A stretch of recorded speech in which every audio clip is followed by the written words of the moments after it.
Welcome to Third Floor Views, a production of Chesapeake Family Life, where we talk about health, education, and living with kids. I'm your host, Janet Jefferson.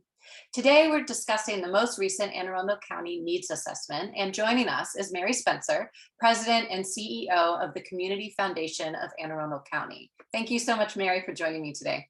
Thank you. To our viewers, feel free to submit any questions you have in the comment section, and we'll get to those as we can. But Mary, let's jump right in. So let's start from the top. What is the needs assessment and why is it important? Wonderful. Well, again, thank you so much for having me. We're so excited to share with the community that our latest needs assessment is published and it is available electronically or in hard copy. So the title is Poverty Amidst Plenty 7, Moving Forward Together. And it is simply a community needs assessment report. So we publish the report every few years. And this report is actually almost 100 pages long. It's a data-rich report, and it's intended to increase knowledge and awareness about the persistent trends and needs in Anne Arundel County. It offers the community an opportunity to really understand those needs and the gaps in services that exist here, and really just give a snapshot, an overall picture of what's going on in the county. It does contain collective, quantitative, and qualitative data from a variety of sources, local, state, national sources, and also focus groups, lots of focus groups that participated in this report. It's significant and important because it informs our community's philanthropists, elected officials, community and nonprofit leaders and residents about what those needs and gaps in services are, and how we can kind of all pull together to tackle those needs. The report is actually authored by Dr. Pamela Brown, and she's the executive director of the Partnership for Children, Youth, and Families. And she's been conducting needs assessment reports for over 20 years, and she is the author of the 5 of the last 7 of our needs assessment report. So yeah, that's basically what it is. So who funds it? Does the Community Foundation do the funding for the needs assessment? Yes. And is it all conducted by Dr. Brown, or how involved is the Community Foundation? So Dr. Pam Brown really is the author of the report. She does all the work and with her colleagues at the Partnership for Children, Youth, and Families. But the Community Foundation funds those costs.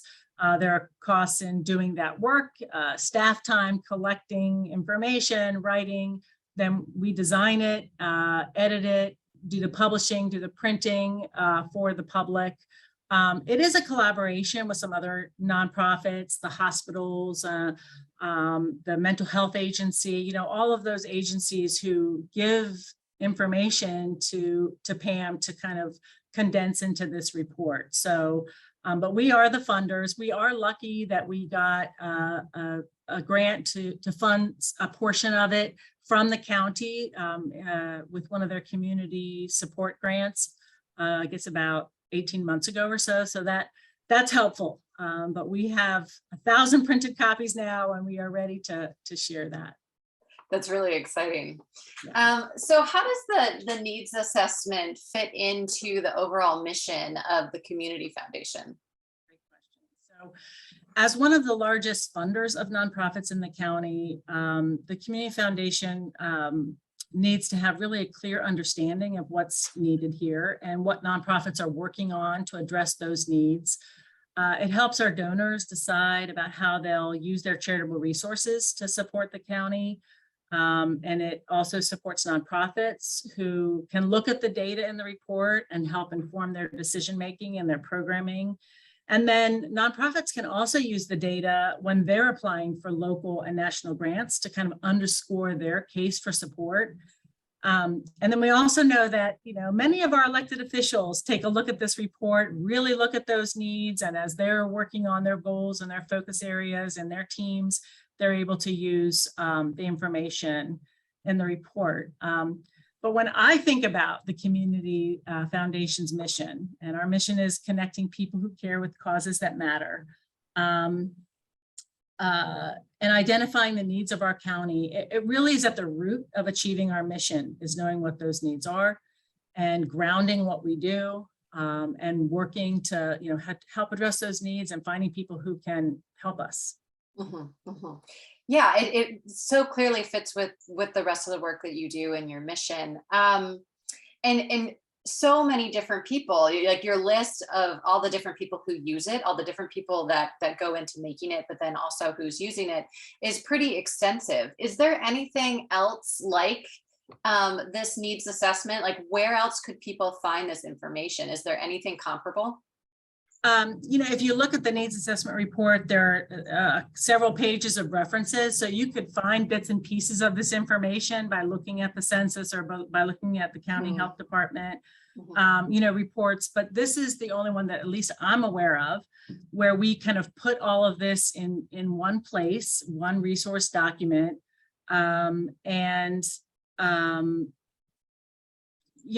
Because of that, people like wait for it. They're like, when's it coming out? When's the next one coming out? And of course, the pandemic really, our last one was in 2018. And so it's been more years than we wanted, but we really wanted to wait for the census data, which was of course delayed because of the pandemic. But we wanted to make sure we had the right data so that we could, really understand what those needs and gaps were. Yeah, so interesting. So let's get to the meat of it. What is the state of Anne Arundel County, and what are the needs? What are sort of the big picture takeaways from the needs assessment? Okay, so the needs assessment is broken down into some distinct chapters. So it's looking at the economy, children and youth, health, behavioral health, and then really a chapter on the pandemic. So while many of us in Anne Arundel County enjoy a higher than average income, health and economic disparities based on race and ethnicity can really be seen in neighborhoods throughout the county. So since our last report, transportation, affordable housing, and affordable childcare remain some of the most pressing needs, and still the same needs that have been from needs assessment to needs assessment. Those are like the three big ones. But we also have labor shortages, from bus drivers and nurses to the hospitality and childcare workers. There are serious mental health issues for residents of all ages, and the pandemic certainly didn't help that. Family homelessness is continuing to rise because we see a shortage of rental property and a lack of affordable housing. And this piece of data just really surprised, I think, my team probably more than anything, was that we've lost 42 childcare facilities during the pandemic. And there's a shortage of workers to staff the facilities that are still open. So childcare is really, really huge. Yeah. I am a parent of young children, so I hear that and can relate. Is there anything else that you found in this particular needs assessment that was particularly surprising? So the reduction of childcare facilities and the labor shortage, but I hear that a lot of the things that you're mentioning are things that's like, oh, right, yes, those are challenges from COVID, or these are challenges that we're seeing across the nation in many ways. Is there anything that you were like, oh, this is surprising, or particularly a local issue that I think maybe Annapolis or Anne Arundel County really struggles with? I think for us, it is super data rich. So there's charts and graphs that kind of just, study lead in the water and low birth rates and opportunity gaps and the senior population and the disabled population and the things that we're all tackling together. But I think the great thing about the report is that by seeing it all in one place, you kind of see how these needs are build upon each other, how they're interwoven. And it really highlights how tough some of these problems are. It's the reason that things have been, a problem for years, transportation being one of the big ones, and how that affects a person's ability to get to work or get to their healthcare provider, that kind of thing. So I don't know that there are things that are particularly shocking. Some of those things people would say, yeah, I can understand that, I see that, but it's just putting those things together and having it tell a story of what's going on with us is what I think is so valuable about, about this report. Right. And all the data behind it. I think there's so many things that people are like, ooh, I feel this is an issue, or I think this might be a problem, but then you're giving the proof. It's like, oh, the numbers are here and the numbers are showing it. So that's helpful. So you talked about the previous needs assessment, and then you talked also about how there's a whole section in this needs assessment about COVID. How has Anne Arundel County's needs changed over the past few years? It's interesting because I was just talking to Dr. Pam Brown yesterday, I think, and we were just talking about that and what we want to do with this information moving forward and how we can start tackling those needs. And, we both agreed that we won't know what the ramifications are of the pandemic for maybe even a decade. Yeah. So much data is lacking. When you think about the education that our children lacked, during the last couple of years. I mean, how are we going to know what the ramifications of that are? We're not going to know now. So even though we have a chapter with what we do know, there's just so much more to explore. So I think probably people are looking for just those data-rich, nuggets that are connected to the pandemic. But most needs assessment are a snapshot in time. So the census data, for instance, wouldn't be covering, some of the most recent period of time. Right. So we're looking at local trends. What's happening? How are we growing as a community? Like the Hispanic community that's growing in numbers here in Annapolis, what does that mean? Just those kinds of things that, that we're studying and keeping an eye on. But the pandemic is a mystery to all of us, so to be determined. So do you think that will continue to be a section or a highlight of the coming needs assessments, is sort of revisiting how have things changed due to this big experience that we've all been through? I can imagine that the next needs assessment, which will be, probably printed in 3 years, 2 or 3 years, as opposed to waiting this chunk of time. Although don't tell that to Pam Brown because it's so much work. I won't tell her we need another one soon, but anyway. I think it will be very eye-opening, and who knows what we'll find out. But whatever the data is, whatever data can be collected, she unearths it, and we'll be able to kind of put that in the report and be able to thread those trends together. Mm-hmm. So what does this mean for the Community Foundation? Based on the needs assessment, how does this change your focus, at least in the short term? Great question. So really over the next few months, we are focusing on sharing the findings of the needs assessment report. We are holding in-person presentations, which Pam will be doing herself. They are free to the community, and we hope that everybody turns out. And the next one is actually coming up. The first one is actually coming up next Friday, October 14th at Maryland Hall from 9 to 11 a.m. Then we'll be heading to Chesapeake Arts Center, doing an afternoon session from 2 to 4 on October 24th, and then heading to the Anne Arundel Community College on November 14th for an evening session from 6 to 8. We do ask that folks register on our website, and that's really just so we can make sure we have adequate seating and that kind of thing. But they can also just show up if they want to come. They have the time free. Please come. They won't be sorry to hear the information firsthand, because absorbing 100-page documents a little tough, but hearing Pam talk about it, she puts it into perspective. We will have printed copies for people who are attending.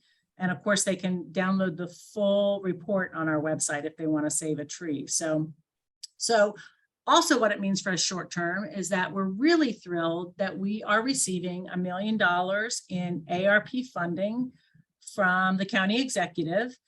And we are going to align grant making with the needs identified in the needs assessment report. So we just made that announcement. I think it went out yesterday, and he'll be talking a little bit about that on the 14th.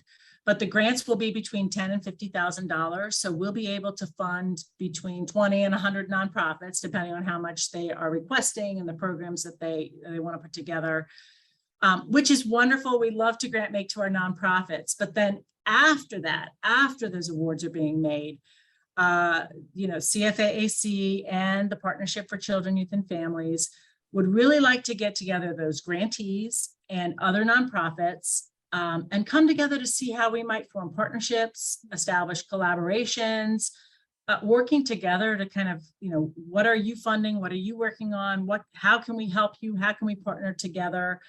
So really grounding our work in the findings of the needs assessment will be super important to us in the coming months.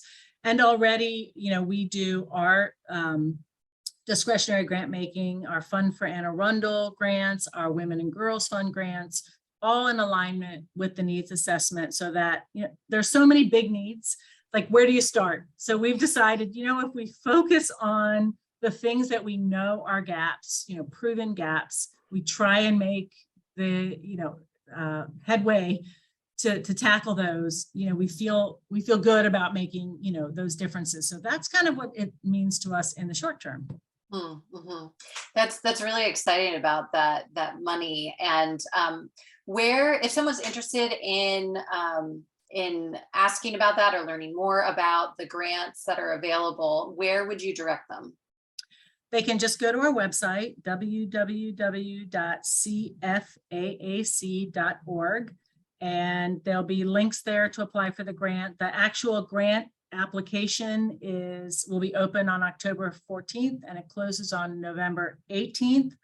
And I know we are encouraging folks who want to apply for one of those grants to attend one of the sessions, just so they can make sure that their application is aligning, because that's kind of what the plan is for these dollars. So by attending, that would be great. They can also find the needs assessment on our website and download the whole thing. So we want to make it as available as possible, and we're not closing the grant applications until after that third presentation, just so people all over the county, if they want to attend, have an opportunity to hear it, in person. Gotcha. I love what you said about not only are all these different organizations, have the opportunity to receive money. Money is always really good and important, but you talked about the power of partnerships and networking. And I think just to highlight the work that the Community Foundation does is that it's so much more than just giving out money, is that you're really about bringing the community together. And that's really exciting. And it's like such a great opportunity for these different organizations to connect and think how they can make their work even more powerful. So that's really exciting, Mary. Thank you. Thank you. So thinking about the Community Foundation, what has been some of your recent biggest successes or biggest challenges? Because I'm trying to think back to last time we talked, we were in the middle of COVID. It was a different world and things are changing so quickly. What have been some of your sort of recent accomplishments, other than the needs assessment, and some of the stumbling blocks that you've run across? Well, of course, the pandemic was the challenge for all of us. And as funders, we spent the last few years really just trying to get funding out where it was needed most and as quickly as possible. So we activated, one of our successes is that we had a vehicle to activate our Community Crisis Response Fund. And we distributed $1.7 million to date from that fund to the community. And that met, basic human needs, food, diapers, formula, emergency assistance, that kind of thing. We also were able to help keep the doors open for some of our nonprofits because they're doing such vital work. And so we were able to give some operational support. So we feel really proud about that. And of course, the community stepped in. We wouldn't have that fund if the community didn't make gifts into the fund, knowing that those dollars would be pulled together to support the community. So we consider that a huge success, but also obviously it's a challenge because there's huge unmet need. Right. We are really proud of the educational programs that we've been able to offer both for nonprofits and also for community members. And we've done probably 20 this year. Anything from Girls on the Brink, having an author come and talk about her new book, Girls on the Brink, and talking about the mental health crisis of girls. We've had, speakers come and talk about planned giving strategies to really help the community. So because I guess the world is webinars and Zoom, we're able to offer a lot more than we normally do, but we are excited to get back in person. But we love being able to offer strengthening nonprofit programs. So talking about board governance and fundraising for our nonprofits to make them stronger. One of the other new things that we were able to accomplish was hiring our new director of gift planning at the Community Foundation. We did that right in the middle of COVID. Her name is Rosemary Calderalo, and she works with professional advisors and their clients and/or our donors who maybe don't have professional advisors, but working with donors directly to help them as they're making decisions about their charitable giving. And I think, many of us have, had reason to pause during COVID about what life means, what we want to leave future generations, and how we want to support our community. And Rosemary is just incredibly skilled at talking about multi-generational giving intentions and plans. So she's working with a growing number of individuals and families to help them just kind of plan their legacies, plan their current giving, and plan giving after their lifetimes. And then we're very excited to have back in person our 25th annual celebration of Philanthropy Awards Luncheon on November 3rd, and that's going to be at the Graduate Hotel. And we will be honoring 8 amazing individuals, families, and businesses who are just giving their time, talent, and resources to the county. So, our programming didn't stop. It's almost like on super drive. And I think people are constantly amazed at the depth and breadth of the work that we do with our small but mighty team to support Anne Arundel County. Yeah, that's a lot. Clearly, you've been super busy. So where does that leave you now? Sort of what does the future of the Community Foundation of Anne Arundel County look like? What direction are you headed in? And has it changed at all from the needs assessment, or are there any sort of big things that are on the horizon that you're excited about? Well, we are very excited to announce that next year is our 25th anniversary year. So it just gives us an opportunity to celebrate all that we've accomplished. And I know as a board and as our committees are working on what we want to tout in the coming year, we really want to focus on what we hope to look like at our 50th anniversary. We're growing so quickly. 25 years is a long time, but also a short time in the Community Foundation world. And so we set a bold goal of reaching $35 million in assets under management intended for grant making in our community. And we have plans to reach that goal. We really want people in all corners of the county to know who we are and how they can work with us to kind of reach their philanthropic goals. I think understanding a community foundation can be complicated. And while, thousands of people know who we are, there are thousands more who don't. And we're here for everybody. So people at every, level of gift intentions to support the community, we have ways for them to work with us. And we're also just really focused on our community leadership role. So helping, as a convener to bring donors, leaders, community members together. We, more and more want to get into collaborating with nonprofits so that we can be the best we can be, not just for this generation, but, we're constantly looking at the future. And of course, the ultimate goal of a community foundation is to build permanent resources for our area. And so focusing on endowments, that will be here in perpetuity, so that regardless of what the needs are, 25, 50, 100 years from now, we have funding that can, actively address those needs. And I think we have donors who really understand that and want to leave those legacies and want to, make sure that their children and grandchildren, have the best place to live that they can have. So we're excited about that as well. Definitely, which leads me to my last question. Talking about legacies, how can someone support the work that the Community Foundation of Anne Arundel County is doing? What are some ways to get connected? Sure.